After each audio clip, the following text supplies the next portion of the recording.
नमस्कार, मी सिद्धेश ताकवले. सकाळचे 8 वाजता आणि आपण पाहताय जय महाराष्ट्र बुलेटिन मध्ये आपलं सगळ्यांचं स्वागत. बुलेटिनच्या सुरुवातीलाच बातमी मुख्यमंत्री फडणवीसांच्या कोकण दौऱ्याची. देवेंद्र फडणवीस आज कोकणाच्या दौऱ्यावर आहेत. जिल्हा परिषद निवडणुकांच्या प्रचारासाठी मुख्यमंत्री आता मैदानात उतरलेत.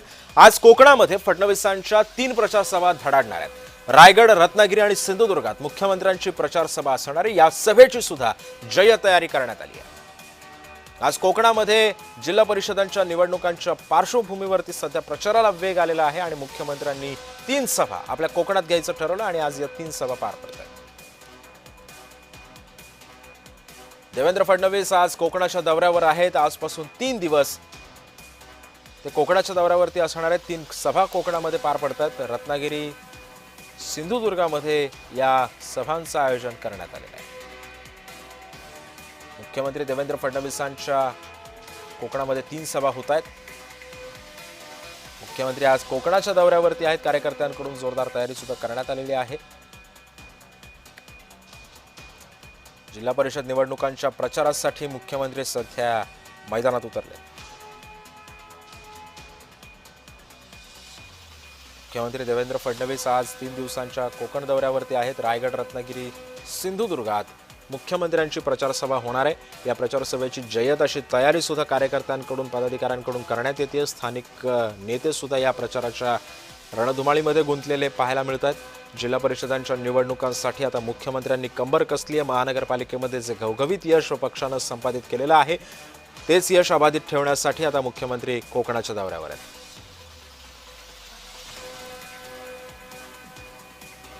आणि या संदर्भामध्ये अधिक माहिती जाणून घेऊयात. माझा सहकारी अजेश नाडकर सध्या आपल्या सोबत आहे. अजेश, 3 दिवस फडणवीसांचा दौरा आहे, 3 सभा कोकणात होत आहेत, काय माहिती आहे? सिद्धेश, पाहिलं तर 1 दिवसाच्या रायगड दौऱ्यावर मुख्यमंत्री देवेंद्र फडणवीस आज येत आहेत. जिल्हा परिषद आणि पंचायत समितीच्या भाजपचे जे उमेदवार आहेत त्यांच्या प्रचारासाठी पेन इथं आज 12 वाजता ही सभा आयोजित करण्यात आलेली आहे. त्याची तयारी जी आहे ती पूर्णपणे झालेली आहे. बरोबर 12 वाजता देवेंद्र फडणवीस त्यांच्यासोबत प्रदेशाध्यक्ष रवींद्र चव्हाण आणि जिल्ह्यातील नेते या ठिकाणी उपस्थित राहणार आहेत.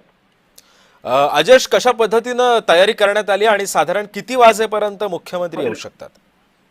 महायुतीला महापालिकेच्या निवडणुकीत भरघोस असं यश मिळालं. त्याच्यात भाजप हा सर्वात मोठा पक्ष म्हणून समोर आला आणि त्याचीच पुनरावृत्ती करण्यासाठी जिल्हा परिषदेलाही महायुतीचं प्रचंड यश मिळावं आणि त्यासाठी जे आहेत ते आजपासूनच मुख्यमंत्री देवेंद्र फडणवीस यांनी सभेचा तडाखा जो आहे तो कोकणातून सुरुवात केली आणि त्याची सुरुवात जी आहे ती पेनमध्ये होणार आहे. पेनमध्ये 12 वाजता या सभेला सुरुवात होणार आहे. सिद्धेश, नक्कीच धन्यवाद अजेश, तुम्ही दिलेल्या सविस्तर माहितीबद्दल.